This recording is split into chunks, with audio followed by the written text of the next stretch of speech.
ቢኒያም ወደ ቤቱ ተመለሰ። ጽዮንም እንግዲህ ወደ ገነት ቤት ስትሄድ እዛ ስታገኘው ቢኒያም ብላ ለመሳም ሞከረች። በእሷ ምክንያት አልመሰላትም እንደዚህ የሆነው። እሱ ደግሞ እንኳን ልትነኪኝ አይደለም ዓይንሽን ማየት አልፈልግም ብሎ አስወጣት። እንደውም ጮህባት። እሷ ግን ለማረጋጋት ሞክራ ነበር። ነገር ግን እሱ ስሜታዊ ሆኖ ሲጮህባት ወጥታ ሄደች። ከዛም መታ እንግዲህ ራሷን ቀወሰች ማለት ነው። ቢኒያም አይፈልገኝም እያለች ራሷን ሳተች። እንግዲህ ቢኒያም በጣም ተጎድቷል።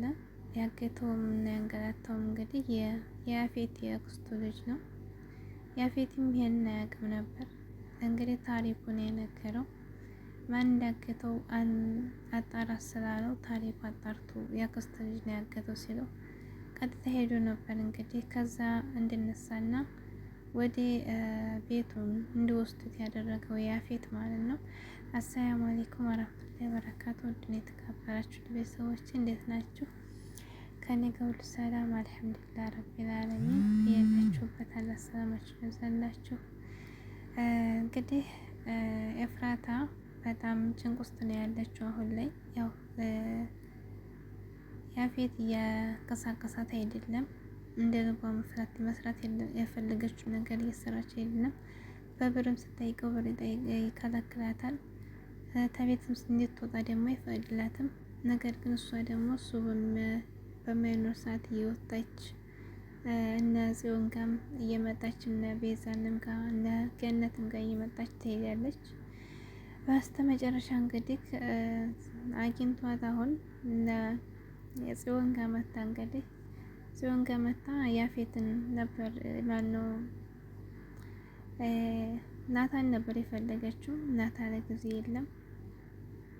እንግዲህ ናታ ሳይኖር ሲቀር የሆነም መውሰድ የሚፈልገው ነገር ነበርና ከናታ ያን ነገር ስትወስድ ደግሞ ጽዮን እያየቻት ነበርና በጣም እያጨናነቀቻት ነበር። ነገር ግን እንደምንም ብላ ትታት ወጣች። እሷን እሸዋ ወዳ ማለት ነው። እንግዲህ ኤፍራታ ቤት ሄዳ ስትሄድ ያፌት ቀርሟት መጥቷል። ሁሌም ቀርሟት ሳይመጣ ነበር እሷ የምትሄደው። ቀርሟት መጥቶ እንግዲህ ቤቱ ሁሉ ሲያየው እንደሌለችና ሲያረጋግ ሲናገር ነበር። እሱ መታ እንግዲህ እራት ምናምን ጋብዛ ሳቅ እያለች እና እራትን ብላ እንብላ እያለችው ነበርና እሱ ግን ስሜታዊ ሆኖ ሊመታበት ህግ ነበር ያለው ማለት ነው። ያው እሷ ደግሞ ብሳ እንግዲህ ግደለኝና ዘረፍ በቤት ያው እንደዛ አድርገህ አስቀመጠኝ እንዳንንቀሳቀስ እያለች በጣም ስሜታዊ ሆና እንትን እያለችው ነበር። ይቅርታ እያለን ነበር። ቢኒያም ምንድን ነው እንግዲህ ያደረገው በሩ ላይ ጥለው ሄዱት። ተገትቶ እንግዲህ ወደ ዳጊ ቤት ነው የገባው። ዳጊም እንቅልፍ ሸለብ አድርጎን ነበር። ያው ገኒም እያስታመመ ስለሆነ ቀስ ብሎ እንግዲህ ድምጽ ሲሰማ ዳጊ ብቅ ድንገት ሲል አጠገቡ አገኘው ማለት ነው። ቢኒያም በጣም ተጎድቷል። እንግዲህ የያፌት ያክስቱ ልጅ በጣም ነው የጎዳው። በጣም ጨካኝ ነው በእውነት በጣም ጎድቶታል። እሱን እንግዲህ አስቀምጦ ቀስ ብሎ ዳጊ ስለ ገነት እያወራ ነበር። ቢኒያም ለምንድን ነው ተኝታ ነው እንዴ ዝም አለችኝ እኮ ገነት እያለው ነበር። እሷ ግን ራሷን ስለማታውቅ ነው ደንግጣ ድንጋጤ እንደዚህ እንዳረጋት እና ራሷን መንቀሳቀስ እንደማትችል ሁሉ ነገር ዳግም እየነገረው ነበር። በጣም ነው ያለቀሰው፣ በጣም የተሰማው። ከዚያም እንግዲህ እሷን ወደ ሐኪም ቤት ሄዶ ታከም በኋላ እሷን እያናገረ እያለ ጽዮን መታች ማለት ነው። ጽዮን ስትመጣ እንግዲህ ቢኒያም ብላ ስትስመው ልትስም ስትል እንግዲህ አጠገቤ እንዳትደርሺ ወይም ደግሞ ላይሽ አልፈልግም ሲላት ያው ለማረጋጋት ሞከረች። ግን በጣም እሱ ስሜታዊ ሲሆን ጥላ ሄደች ማለት ነው። ብቻ ከባድ ነው። ያው አንዳንድ ጊዜ ህይወቱም ያው ያለፈ እያክል ነው።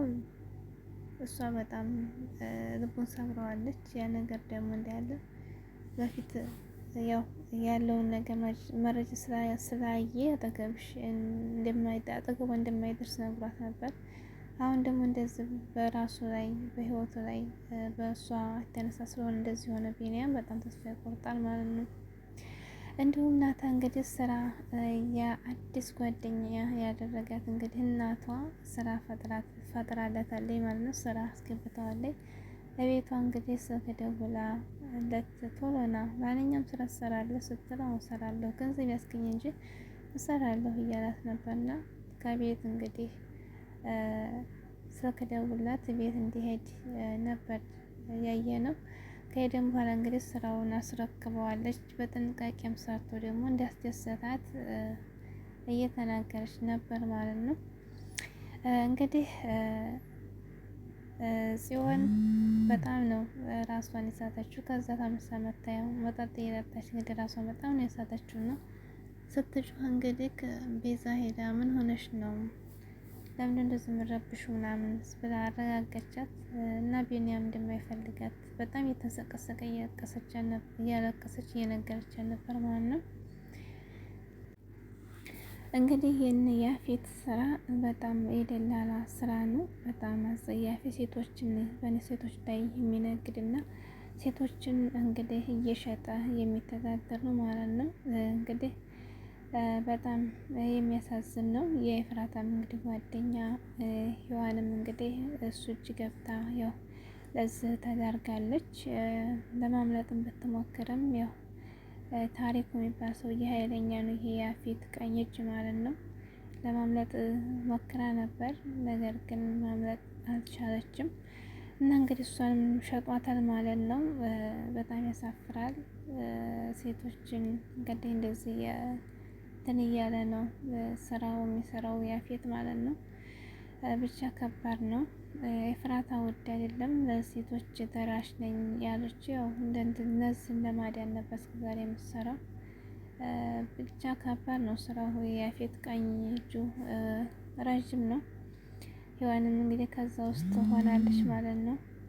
እሷም ያው ለኤፍራታ ብዙ ነገር ታግላለች። ነገር ግን አሁን ላይ በስተመጨረሻም እንግዲህ ያፌት ሆነ ቦታ ሄዱ እንግዲህ ስልክ ደውሎ ታሪኩ ሲያወራ የናታ አጠገቡ ቆሞ ስላላወቀው እያዳመጠው ነበር ማለት ነው። የሴቶቹን እንግዲህ እንዴት እንደሚሸጥና እንዴት ስንት ክፍያው እንደሚከፈል ያለውን ነገር ፕሮሰሱን ሲደውሎ ሲነግረውን ሲጠይቀው ናታ እየሰማ ነበር ማለት ነው። በስተመጨረሻም እንግዲህ ያን ሚስጥሩን ሰምቶታል ናታ ማለት ነው። እንግዲህ በስተመጨረሻም ዝም ብሎ ሲቆም እንግዲህ እኔን ነው መሰል የምጠብቀው ሲለው ይህ ድምጽ ብሎ እንግዲህ እንትን ሲል ናታም ዞር ብሎለት እንግዲህ ናታና ያፌት ተፋጠዋል ማለት ነው። እንግዲህ ምን እንደሚደረጉ ገበድም ከሆነ ያው ሚስጥሩን ሰምቶበታል። እንግዲህ ሴቶችን ሲሸጥና ሲደልል ናታ ሚስጥሩን ሰምቶበታል ማለት ነው። ብቻ ተፋጠዋል። እንግዲህ ብቻ ኤፍራታ በጣም ታሳዝናለች በእውነት ማለት ነው። ያው ትወጣዋለች እንግዲህ ብናስብ